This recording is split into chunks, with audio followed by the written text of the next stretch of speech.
CatsCast, episode 20 for November 2023. Hi everyone, Laura here. This month we're rerunning The Cat by Nicole Walsh, which ran on our patron-only feed in July 2022. This story marked a turning point for us. It was our first ever horror story. When we started CatsCast, I was sure we'd never run any horror, but this story won me over, and now about 20% of our stories are horror or horror adjacent. My cat doesn't usually pay attention to podcasts, but when I was listening to this story again today, she spent the whole time purring really loudly. That's probably nothing to worry about, right? I'm just gonna go give her some of her favorite treats while you relax and listen to the episode. It'll be fine. The Cat by Nicole Walsh. This story originally appeared in Teleport Online magazine in May 2021. One content note, although it's not a major theme, there is some domestic abuse in this story. Our author this week is Nicole Walsh. Nicole Walsh is a cat enthusiast from the east coast of Australia who loves fern gardens and long dresses. She writes short stories and novel-length speculative fiction and urban fantasy that spans from a little bit dark, a little bit amusing, through to a little bit steamy. Visit Nicole at NicoleWalshAuthor.com and Facebook.com/NicoleWalshAuthor. Our narrator this week is Matt Dovey. Matt Dovey is very tall, very British, and probably drinking a cup of tea right now. Although his surname rhymes with dopey, any other similarities to the dwarf are sheer coincidence.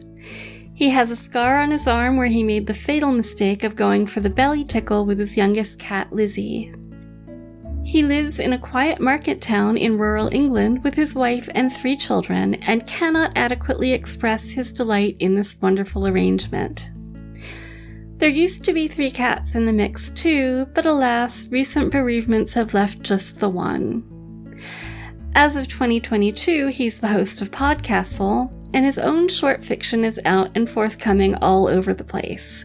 You can keep up with it at mattdovey.com or find him time-wasting on Twitter as @MattDoveyWriter. Now sign up for a mentorship package with your nearest licensed cat expert and listen closely, because there's something we need to tell you. The Cat. Written by Nicole Walsh. Read by Matt Dovey. The cat followed him home. Tomas Shine spent 3.5 minutes in the stairwell hyperventilating. He heard Mrs Helen Acres, the widow from Unit 2, clatter and batter her way out her door, shopping bags in hand. She spotted the cat outside the stairway and reversed soundlessly into her unit. Tomas sucked in a ragged breath, filling his lungs to the brim, and looked up. The cat waited on the far side of the glass door, its tail lashed back and forth. Tomas used the rail to heave himself upright, then crept down the stairs. He opened the door. The cat stood, butt shooting into the air, tail upright like a comma. It mewed. Tomas stepped aside. The cat led the way up the stairs. Tomas walked slowly, careful not to step on it. His hand was shaking so badly he couldn't get the key into the lock. His work bag slid awkwardly down his arm. Sweat pooled at his armpits, licking wet trails past his ribs. The cat pressed into his leg. A small, frightened noise slipped from his throat. "I'm sorry," he gasped. "I'm trying." Nervous sweat coated his fingertips. The keys slipped free. They landed on the tiled floor with a loud clang, startling the cat. Tomas pressed into the wall, hand raised defensively. "Sorry!" The cat stared, tail low and flicking. Tomas crouched slowly, extending a shaking hand for the keys. For a sickening moment, he was almost eye to eye with the creature. Tomas rose. He slowly and deliberately inserted the correct key into the lock and opened his door. A small white shape flitted past his brown work shoes. It was done. Tomas Shine had a cat.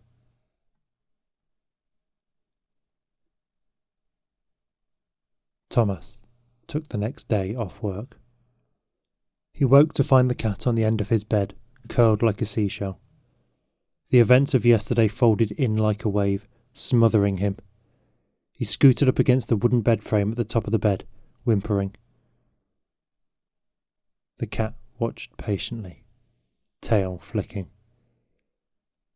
He spent 33 minutes in the shower, sobbing hysterically. He contemplated ringing his mother, who had never liked him much. She had had a cat for 30 years. Tomas had grown up in the shadow of it, a huge, terrifying ginger Tom. It had eaten his father when Tomas was 6 years old. Tomas had had his back turned at the time, but the horror of the suddenly empty room and his mother's small, stricken gasp had set him on a road of anxiety and panic. A part of his mother died with his father.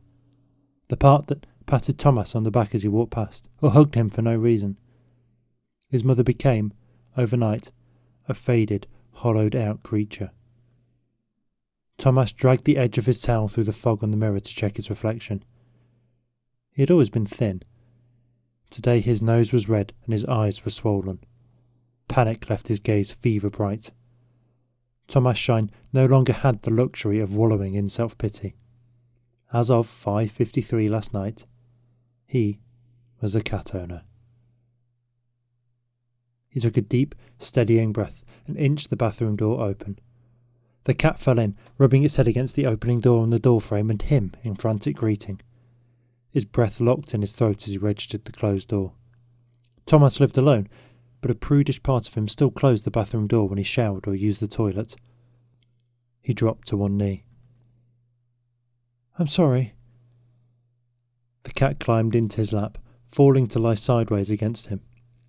He caught it with his hands to keep it away from his privates and rubbed its head, pushing his fingers into every curve and hollow of its skull and neck. It mewed and scrambled higher, shoving its skinny body into his chest. He hugged it, stroking a hand down the pure white fur. Its plume-like tail flicked his nose like a feather. "You're so pretty."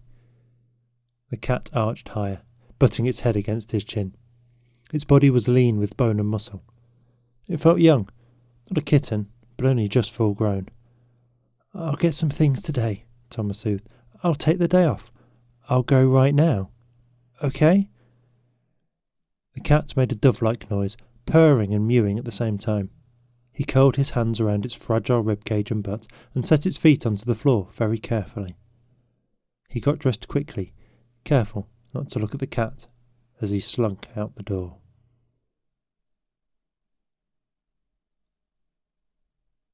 It occurred to Tomas Shine, as he wove his way through the confused, dead-eyed people clotting the 5 cat-related aisles of the grocery store, that he fitted in well. No one would guess he had a new cat. He looked like he'd had one for years. Tomas checked his watch. The watch had been a gift from his mother. "So you remember you have a mother," she had grumbled. The watch was cheap and not his style, but he wore it every day. He had been away from home 7.5 minutes. Was that too long? A girl blocked the litter trays. She sniffled into a tissue. She had makeup on but was wearing fluffy pink slippers, like she had started to get dressed but forgot what she was doing halfway. He had no choice but to hover behind her, waiting. "It's a kitten," she said. "Do you think this is too high? I don't know. I don't know." She burst into messy tears. "You need something," Tomas said at last. "If it doesn't work, you can try elsewhere. A cat store. There are 4 on this street." "I didn't feel ready. I thought this would be—" The girl stared at the cruel white lights, the empty aisle, the shuffle of dead-eyed people. "It's worse, though, isn't it? How familiar it all looks. How ordinary. Nothing is ordinary. Not anymore." Tomas studied the litter trays. He wondered how close he could reach without being rude. He suspected if he leaned in too close, she would start screaming hysterically. He could sense panic radiating off her. "I'm sorry," she whispered. "I didn't sleep. Did you?" Tomas felt the seconds tick by, scraping his nerves like sandpaper. It was so quiet he could hear the tick of his unlovable watch. "My mother had a cat," he said. "We were lucky," the girl whispered, then clamped her hand to her mouth and looked around in horror. There were no cats in the aisle today. He reached past her to get a tray, risking her screams. "One per cat," he whispered, "and one extra." "2 trays?" The girl fumbled, fussing with the colours. "Do some people have more than one cat?" she whispered. "A man at work has 3. The girl gasped. "How?" "I don't know." They froze in unison. A cat followed its owner through the meat section, down the far end of the aisle. It was a small ginger Tom, tail upright. Tomas wondered whether his eyes were as wide and panicked as the girl's. He displayed his watch. "I need to get back." "Yes, of course. I should—" She trailed off, staring at the trays. "Good luck with your kitten." Tomas felt the weight of her gaze as he turned the trolley and rattled away. He wished he was the sort of man who could keep a conversation with a pretty girl going. Ask her out for coffee, perhaps. He wished he didn't have a cat. Everything was different now. Tomas Shine arranged the kitty litter, food and water bowls, scratching post and cat bed. He set toys at even distances around the unit. The cat watched him, ate ravenously, then slept on the couch. Tomas slunk into the bathroom, turned the basin tap on hard and rang the National Cat Helpline.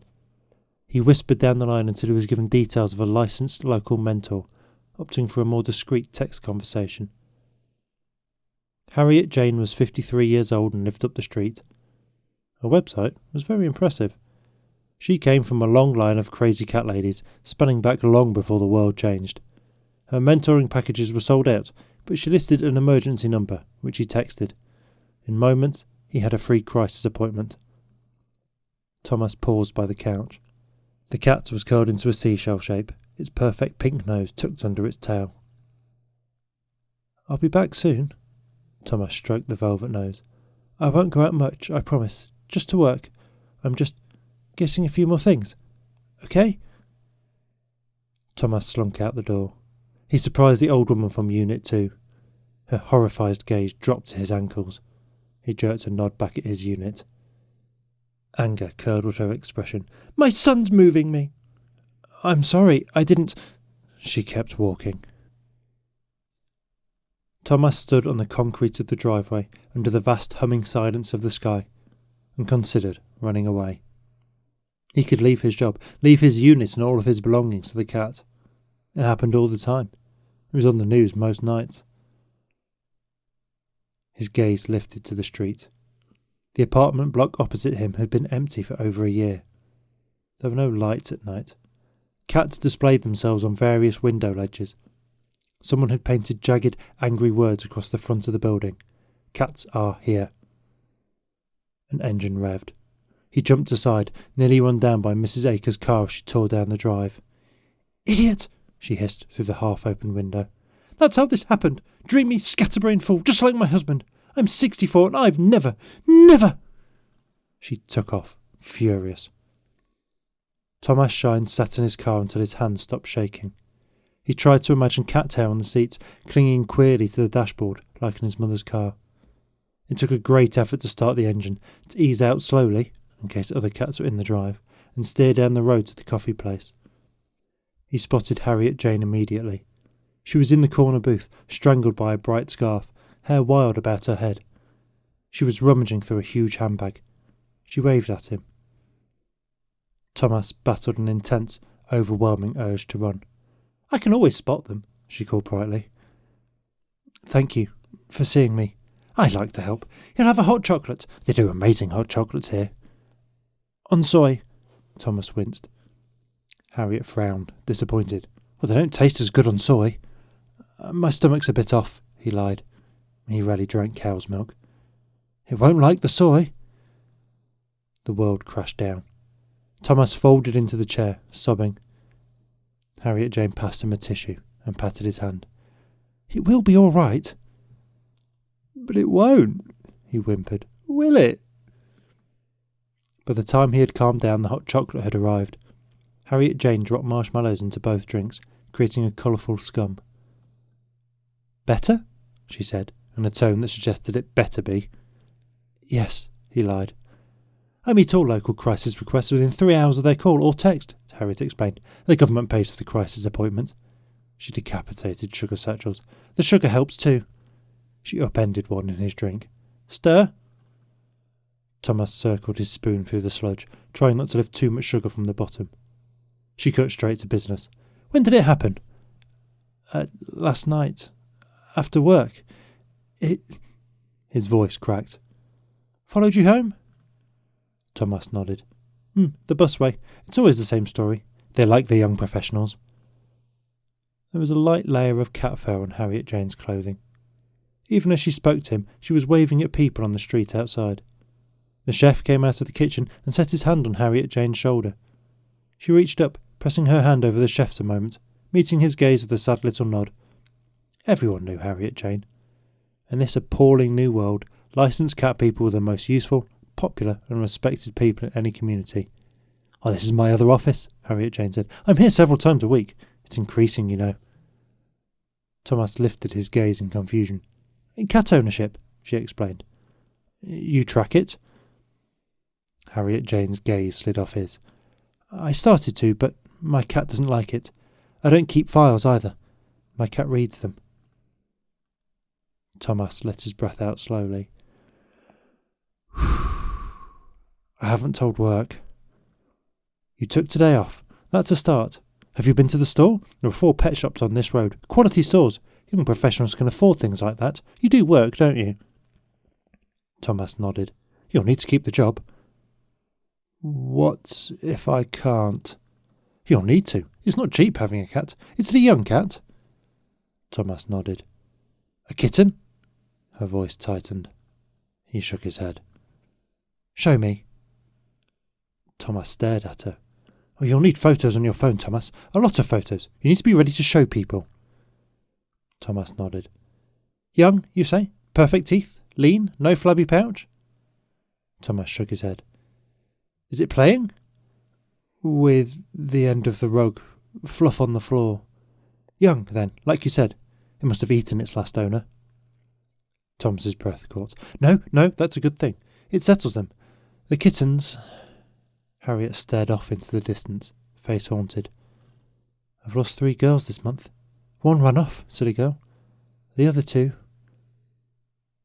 Harriet Jane shook her head.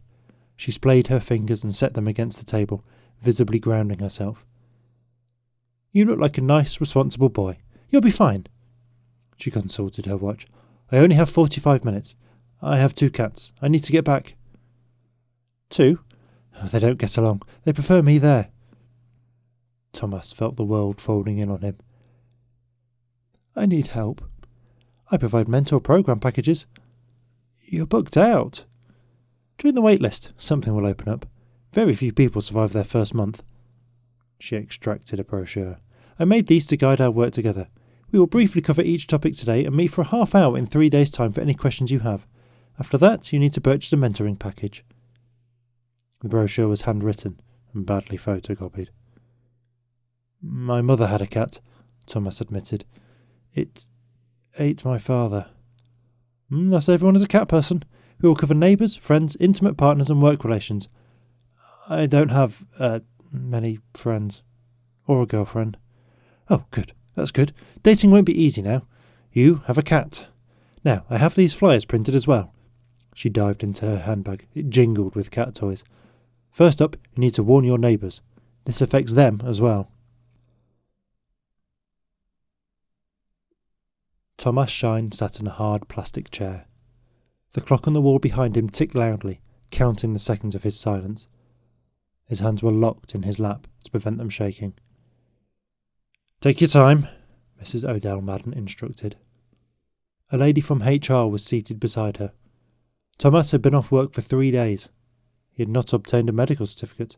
He had arrived at the office 27 minutes late. I got a cat, he admitted, his voice small. We wondered, Madden said.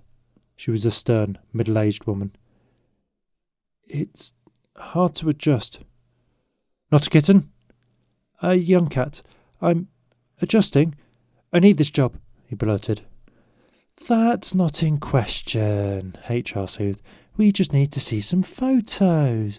Do you—" Tomas fumbled for his phone. The pretty white cat was shockingly unphotogenic. No angle did it justice. He had been up half the night trying to get a decent photo. His photo gallery was long smears of the same scene over and over again, from slightly different angles. Madden flinched at the screensaver and passed it to HR. The HR lady studied the photos. "It's pretty, Tomas." "It followed me home. I didn't—" Madden raised her hand. "You don't have to talk about it. In fact, it's best you don't. We can arrange counselling. On work time, paid for by us." "Did you consult a cat person, Tomas?" The HR lady's voice was tense. Tomas jerked a nod. "Good," she soothed. "Very good. Keep those appointments. This changes everything. You have other responsibilities now. Your personal leave will be extended for cat-related matters. You will get an extra week's annual leave a year, which you can take any time you like if the cat is lonely or needs company. Understood?" Tomas nodded. Madden's lips were pressed thin with disgust. "We are a cat-friendly workplace," she said. "Although the cat, of course, must never come inside. Someone might step on it or put the wheels of a chair over its tail." Tomas jerked a nod. "You'll need to use personal leave if it's unsettled." "It's going to be an indoor cat," Tomas whispered. "The units—" "That's between you and the cat," Madden interrupted. "We don't need to know this." "Tomas," the HR lady said. "Do you need more time?" Tomas shook his head. "It's the weekend tomorrow," the HR lady soothed. "You should leave early, 4 p.m, so you can be home before dark." Tomas managed another nod. "Do you have any questions, Tomas?" Tomas shook his head. "Here's a leaflet about support groups." The HR lady slid it across. "One meets in the building across the road. You can access them during work time. We want to help you make this work." There was a panicked, desperate edge to her voice. It had been 2 months and 14 days since they last had a cat-related incident inside the building. Tomas's vision clouded with tears. "There's a meeting today," Madden interjected. "Tell him." "There's a meeting today," the HR lady said. 3 p.m. Sometimes it helps to talk about it." "Not in here," Madden hissed. "Make sure he understands that." "I understand," Tomas whispered. The girl in the cubicle next to Tomas got a cat last year. She was off work for 2 weeks. When she returned, her hands were latticed with kitten scratches, and there was cat hair on her cardigan. She had dripped tears onto her desk for 3 hours before HR came to get her. They'd had a farewell party for her. She hadn't attended. Tomas could tell who in the office had a cat by how they behaved. The people without cats avoided him. They moved desks to put extra space between them. Tomas stared at his screen. He had little work to do. Clients and other businesses went down on a daily basis, vanishing without a trace. The government kept the economy turning. If you were eaten by a cat, the government fined you every dollar you had. If you had a cat, you could claim disability, but most people preferred to pretend to work. Jan Hyde from payroll came up with a question about his timesheet, which he could have phoned through. He noticed the cat hair on her jacket for the first time. He stared at it as she talked. Her words flowed around him, inconsequential. She picked up his phone and stared at his screensaver. "I'm sorry," she said simply. "It gets better, I promise." Mick Gordon, a bulky gym junkie with a 4-wheel drive, came by with some papers for the shredder. He leaned on the screen over Tomas's desk. "Heard the news," he said. "I'm sorry. If you want to get a beer." "Thanks." "Takes time to adjust." Mick's gaze was distant, voice tight. "Thanks, Mick." "No worries, Betty." Tomas took his lunch at 12:33 and watched the lunchroom empty. Only Megan Chance from the front desk sat with him. She was 19 and her hands were latticed with scratches from playing with her cat. "It's just shock," she explained. "They get over it eventually. It takes a few weeks." Megan checked her phone. She did that a lot. As far as he could tell, no messages were coming through. My girlfriend broke up with me, she announced. I'm sorry? A year ago. It was a cat. Not everyone likes cats. Do you... Tomas froze a moment, shocked at his audacity. Is it possible to have friends or date people who don't have cats? Megan took a bite of her salad. It crunched very loudly. She touched her phone again, consulting the screen. How many friends did you have who had cats? She asked. Before? Tomas hesitated. None? She nodded. You can eat with me. There's Jan in accounting, and Merrill down in archives, and Stu on security. He's got 3 cats. I think it's because he's at the door all the time. Oh, there's Mick as well. Wouldn't peg him as a cat person. He's really hot. She gave Tomas a pointed look. I'm not gay. It's easier if they have cats. Tomas packed up his half-eaten lunch. Megan was tapping at her phone screen again. She had a picture of her cat as a kitten as the screensaver. Harriet Jane had explained this was required. It, like the hair on your clothing, gave people fair warning. HR gave me a brochure. Therapy and social groups, Tomas blurted. Do they help? Oh, yeah. Megan's voice was high and bright with a lie. I've met lots of people. She avoided his gaze. Hey, do you want to get a drink maybe, sometimes? As, friends? Sure, Tomas lied. Sometimes we all meet, after work, for drinks. She consulted her phone. Sure, I'll add you to the group chat. Thanks.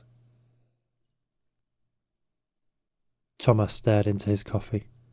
3 weeks had passed. He was trying to grow a beard. People no longer sat next to him on the bus. Somehow, they knew.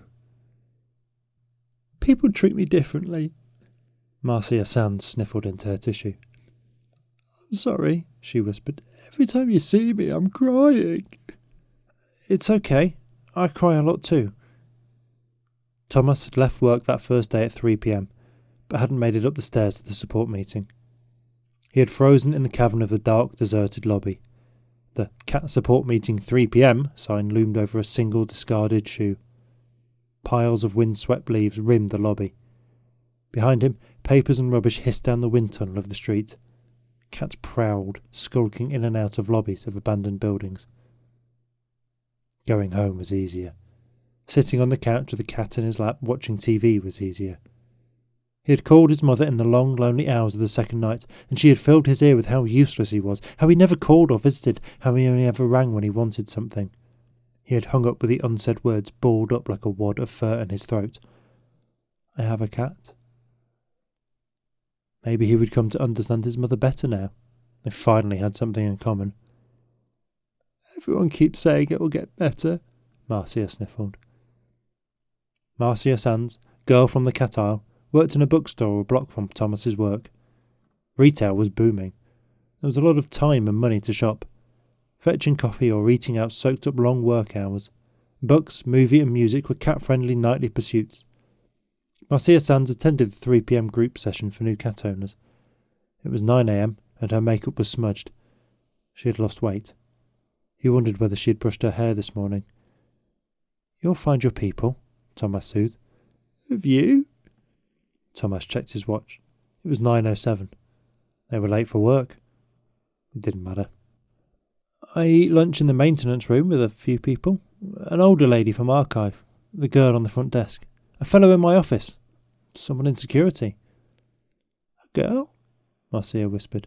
She's into girls. Oh, Marcia's cheeks reddened. It's silly. I'm sorry. The guy I was going with. Anthony. Tomas had heard a lot about Anthony, Ant, Williams, that second week when they had had coffee after group. Ant and Marcia were breaking up. The way Marcia described it made it sound like it had capitals. Breaking up. It sounded like a complex, complicated thing. Tomas didn't really understand, but he had never had a steady girlfriend. Marcia was avoiding Anthony's name this week. He says I don't have time for him anymore. You have a cat. Exactly. I can't sleep over. The kid gets lonely, scratches up the furniture, pees on things. It needs me there to play with it, and he... He hates cats. She let the last words out in a rush. It's one thing not to like cats, but to hate cats? I don't think that's fixable. No. And he... Marcia fussed with her sweater. There were finger-shaped bruises on her shoulder and wrist. You said you tripped on a cat toy? She touched her cheek. The bruise was old and yellow and hidden under the wrong tone of makeup. He stopped coming over. The cat growled at him. Good. It's just a kitten. Mine followed me to the store, Thomas blurted. Marcia blinked. What? My cat. I have security screens. The balcony doors were closed. It was all locked up. I was in the cat food aisle and it was suddenly there at my heels. How? I don't know. Did you ask someone? My mentor said I was buying the wrong food. Marcia's eyes widened. What if my kitten follows me to Aunt's? Will you go back? I don't know. Last time he wouldn't let me leave. I pushed the screen out in his toilet window and climbed out. He came after me, but he was too big. He did this. She gestured at her shoulder. He ripped my shirt off. I had to go home in my bra. I don't think he'll stay with me now I have a cat. Maybe that's for the best. He has 2 dogs. They say if you're a dog person, cats will avoid you. Mick at work had dogs, Thomas recalled. Rottweilers. The cat ate them. If I had to choose between Ant and a kitten, Marcia Sand said, I'd choose the kitten. It's sweet and plays, and sleeps on my pillow at night. Does yours? At the bottom of the bed. My sister says that means I'm a crazy cat lady. Well, there's good money in that. She says no mum will ever date me again now I have a cat. She thinks I should stay with Ant. Ant has a good job and a nice car, and he's very handsome. Marcia stirred her fingertip through spilt sugar. When they had sat down, her hands had been shaking so badly the sugar had flown everywhere. She had let loose a shocked, embarrassed laugh that burst out like a flock of parakeets. You fucking slut! Thomas blinked. A huge man in jeans and a leather jacket had materialised. The spit in Thomas's mouth dried up. His balls shrank, drawing up into his belly in fright. This is the little shit you saw off the group last week, isn't it? The fucking cat man! A thug grabbed the edge of their table and upended it. Marcia lifted her hands and screeched. Mugs, sugar and phones smashed and splattered everywhere. Ant! Marcia wailed. Thug grabbed her arm, yanking her upright so hard her teeth snapped together. You dirty little skank! Thomas scrambled up, pants soaked with coffee. What? Ant William sneered. What the fuck you gonna do about it, little man? Thomas froze. Ant shook Marcia. You and I are going to have a little chat, Missy. Don't, Thomas gasped. Ant blinked. Don't what? Don't step on my cat. The big man looked down and froze. A pure white cat with a beautifully plumed tail was sitting behind him at the entrance of the cafe.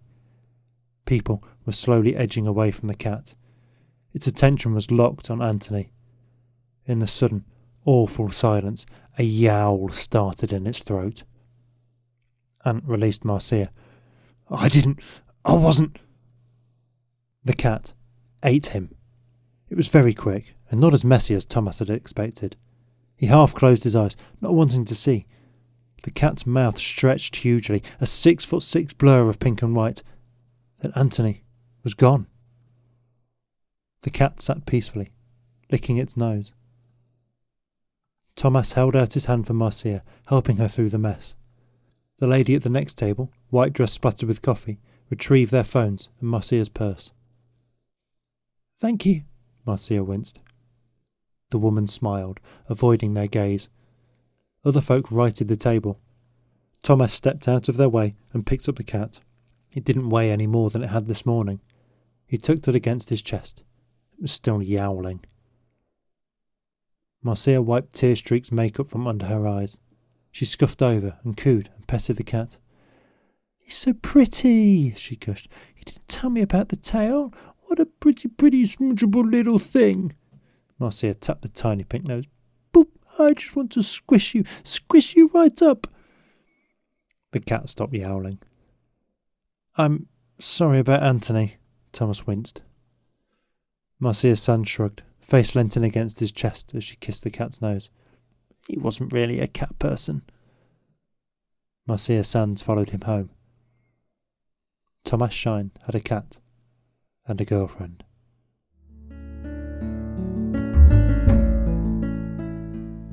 And we're back.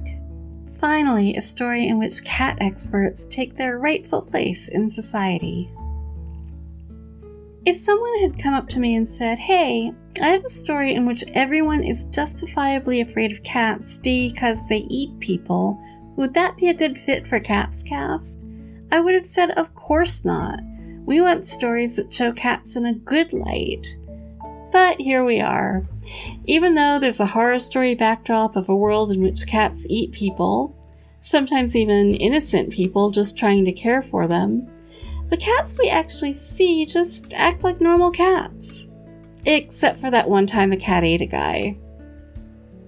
But he totally had it coming, which makes me think someone should remake the movie Chicago, but with cats. And did the cat even really eat him? The cat didn't weigh any more afterwards. Maybe it just teleported him somewhere, like to an alternate universe, or a cornfield. I also love the fact that society changed to accommodate cats instead of trying to get rid of them. Or maybe everyone who tried to get rid of them got eaten. Either way, it works out. If you'd like to read more by Nicole, her debut novel is coming out through Blueberry Lane Books July 2022, which means it might be out by the time you listen to this. Lust and Submission is a steamy urban fantasy novel about an exiled demon princess. Check out Blueberry Lane Books or Nicole's website or Facebook site for details. Today's cover art is based on a photo of Traveler Fox by Cat Day, who tells us that in the finest tradition of ginger cats, he often forgets he's been fed, or indeed that there is actually food in his bowl, and will cry pitifully because he is starving. Aw, look at those eyes. Come chat with us. If you're a Patreon patron, you can join the Escape Artists Discord server automatically through Patreon. Or you can find us on Blue Sky as @catscast.org, or on the social media service formerly known as Twitter as @catscastpod. We'll have a patron-only episode next month, but we'll be back on the public feed the month after that. In the meantime, you can find more narrative goodness on our weekly sister podcasts, Escape Pod for Science Fiction, Podcastle for Fantasy, Pseudopod for Horror, and Cast of Wonders for YA. Today's episode is brought to you by audio producers Wilson Fowlie and Dave Robison, associate editor Tara Nova, and me, editor Laura Pearlman. Our opening and closing music is Easy Lemon by Kevin MacLeod. CatsCast is a production of the Escape Artists Foundation, a U.S. 501c3 nonprofit. This episode is distributed under the Creative Commons Attribution Non-Commercial No Derivatives 4.0 International License, which means you can't change it or sell it, but you can share it as much as you like. CatsCast relies on listener donations, so thank you so much if you've already donated. You can support us and all the other EA podcasts by donating via patreon.com/EA podcasts or through the website escapeartist.net. You can also help us out by leaving a review or rating at Apple Podcasts or wherever you normally leave those things. CatsCast is distributed monthly on the Escape Artists Premium Content feed. A separate public CatsCast feed gets a subset of those episodes. More details can be found in the show notes or at escapeartist.net/catscast. Thanks for listening, and until next time, we wish you all the purrs.